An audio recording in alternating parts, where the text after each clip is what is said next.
De niño, una de las pocas cosas que me daba miedo era cuando se iba la luz en la noche. A mí me daba mucho miedo estar en la oscuridad y empezaba a gritar, empezaba a llorar porque sentía mucho temor. Sin embargo, escuchaba la voz de mi mamá o de mi papá y ellos me decían que allí estaba. Aunque yo no viera, reconocía su voz y eso a mí me transmitía paz.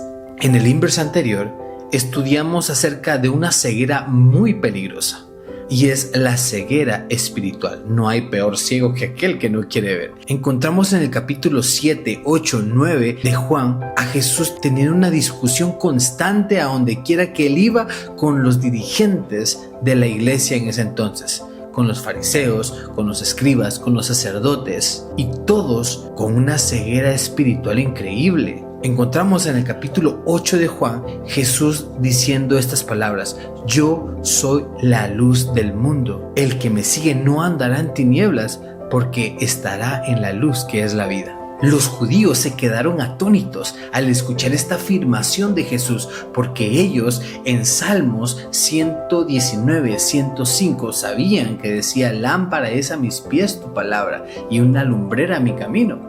Ellos sabían que la ley era como una luz y que aquel que seguía la luz iba a estar bien, pero aquel que no la seguía iba a estar en tinieblas.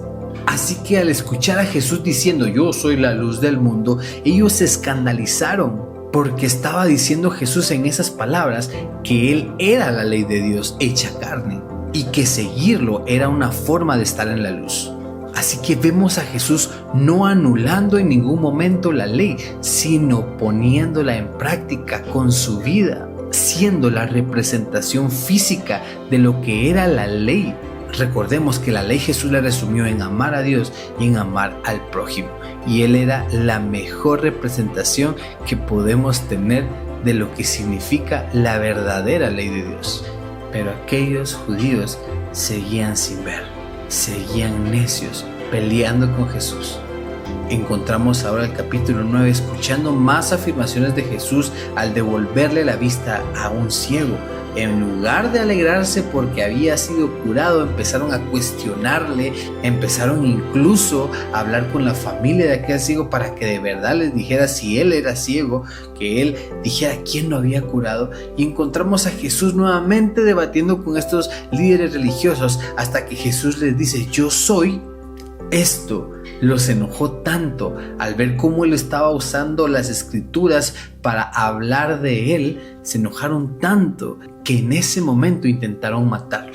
Entonces entendamos que el ser ciegos espiritualmente nos lleva a tomar acciones que no debemos hacer.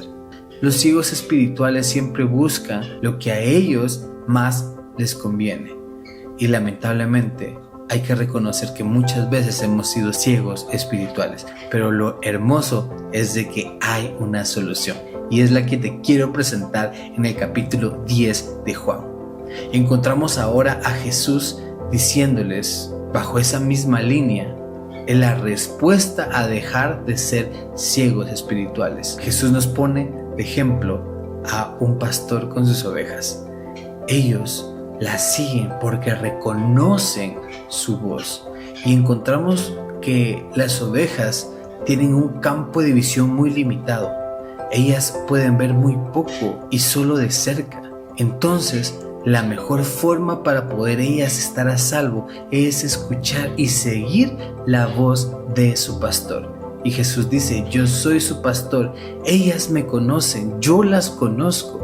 Y por eso es de que si escuchan una voz que no es la mía, ellas huyen porque no es mi voz. Esa es la respuesta a nuestra ceguera espiritual. Escuchemos y sigamos la voz de Jesús. Así que para poder dejar esa ceguera espiritual, sigámoslo. Al menos te lo puedo dividir en 3 cosas.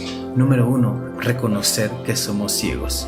Hay que reconocer que muchas veces hemos buscado nuestra propia voluntad, nuestros propios deseos, nuestro propio orgullo y entonces estamos escuchando otras voces que no son la de Dios. Primer punto para salir de esa ceguera espiritual es reconocer que somos ciegos espirituales. Número 2, orar y leer la Biblia. Es muy importante conocer cómo suena la voz de Dios, cuál es el timbre de la voz de Jesús, cuál es la forma en la que habla. Al entender eso, estudiando su palabra, vamos a conocerlo más y vamos a poder escuchar su voz y seguirlo a Él y no confundirnos con tantas voces que el mundo nos quiere poner para desviarnos. Y número 3, las ovejas siempre estaban juntas. Es importante que tú y yo nos reunamos para estudiar su palabra, para buscarlo a Él, o sea, en una iglesia. Es muy importante estos 3 puntos para poder salir de esa ceguera espiritual. Así que, joven, reconoce cuál es tu estado ahora. Búscalo en su palabra, escúchalo, búscalo en oración, escúchalo en su palabra. Y número 3, congrégate. En la iglesia más cercana te esperamos. Así que, joven, te invito a que sigamos estudiando el libro de Juan. Inverse se está poniendo cada vez más hermoso. Hay tantas enseñanzas que podemos sacar de allí. Así que, amigo, te esperamos en nuestro próximo estudio de Inverse la próxima semana. Que el Señor te bendiga. Y recuerda que tu vida en las manos de Dios puede ser un verso para este mundo lleno de oscuridad. Que el Señor te bendiga.